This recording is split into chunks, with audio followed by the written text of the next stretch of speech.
Kalau sakit pun bukan belas komentari sebelah misalnya sengkang lah, sengkai lah, sudah lanjut dengan santri. Tampilkan bahwa jenengan adalah solusi. Beres. Mereka semua yang ikut teman-teman sebelah itu karena merasa ngaji itu yang pantas ke sana. Nah pertanyaannya jenengan gimana kok sampai jenengan tidak dianggap pantas untuk diikuti? Sudahlah, tidak usah komentari sana. Mereka semuanya sedang ngaji. Jadi orang kita komentari sebelah begini. Masalahnya kok bukan jenengan yang jadi jadinya. Sampai itu pikir. Nah, gini dong. Baru statement yang baik. Kasih edukasi buat jamaah dan teman-teman Gusnya. Gimana jamaahnya nggak lari cari kajian yang lebih baik? Lawong kajian mereka isinya full beginian.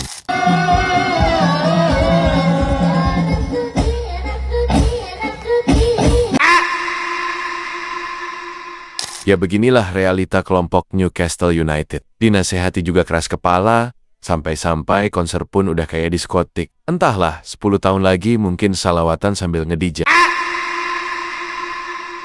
Semoga aja makin banyak Gus yang sadar seperti Gus Kautsar ini. Ya, kita doakan aja semoga Gus Kautsar bisa hijrah ke manhaj salaf, beragama dengan pemahaman para sahabat. Kasian banget jamaahnya banyak yang beragama karena tradisi, bukan beragama karena mencari kebenaran. Budaya yang sudah karatan itu dicari dalil untuk membenarkannya, ini sungguh memprihatinkan. Yang pada kenyataannya sekarang masjid banyak yang sepi, karena banyak orang-orang berbondong-bondong membangun masjid, namun bukan memakmurkan masjid. Tapi kalau sudah soal maulidan, yang intinya banyak makanan di dalamnya, biar yang nggak pernah datang ke masjid pun, seketika rajin ke masjid. Jadi gimana nih? Masjid dibikin tempat makan-makan atau tempat ibadah sih? Keresahan saya terhadap hal-hal seperti ini sebenarnya sudah lama. Saya rasa, nggak mungkin agama mengajarkan seperti ini. Masak sih yang wajib dilalaikan? Lah yang nggak ada tuntunannya, rajin banget dikerjakan. Saya yakin ini pasti siasat setan untuk merusak agama.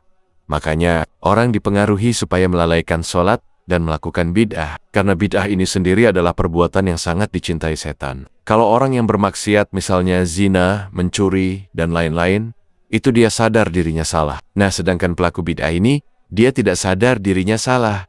Dia merasa melakukan perbuatan yang benar. Dia merasa amalan yang dia lakukan itu baik. Makanya, kalau dinasehatin itu susah banget. Padahal sudah jelas-jelas Nabi melarang menambah dalam hal ibadah. Sebab ibadah itu sudah lengkap diajarkan Nabi. Bahkan dari hal sederhana, misalnya cara masuk kamar mandi, cara tidur, dan cara makan itu lengkap sudah diajarkan Nabi. Jadi ngapain lagi kita beribadah dengan tata cara yang nggak pernah diajarkan Nabi? Maka ini sama saja artinya menganggap bahwa tata cara yang diajarkan Nabi itu masih belum lengkap, sehingga mereka semaunya menambah dan memodifikasi tata cara beribadah kepada Allah. Rasulullah Shallallahu Alaihi Wasallam bersabda, jauhilah perkara-perkara baru, karena setiap perkara baru adalah bid'ah dan setiap bid'ah adalah sesat. Dalam hadis yang lain, Rasulullah Shallallahu Alaihi Wasallam bersabda, setiap bid'ah adalah sesat dan setiap kesesatan tempatnya di neraka. Jadi udah jelas ya, bahaya banget yang namanya bid'ah ini. Maka harus dijauhi dan dihindari. Makanya jangan sampai kalian mengikuti gus-gusan ahlul bid'ah yang senengnya memodifikasi ajaran Nabi. Andai Umar hidup di zaman ini, mungkin gus-gusan ini sudah ditebas sama Umar. Sebab banyak yang menyelisihi ajaran Nabi. Ya udah gitu aja dulu yang pembahasan kita kali ini. Semoga saja si Gus Kautsar ini hijrah ke manhaj salaf. Wallahu a'lam. Wassalamualaikum warahmatullahi wabarakatuh.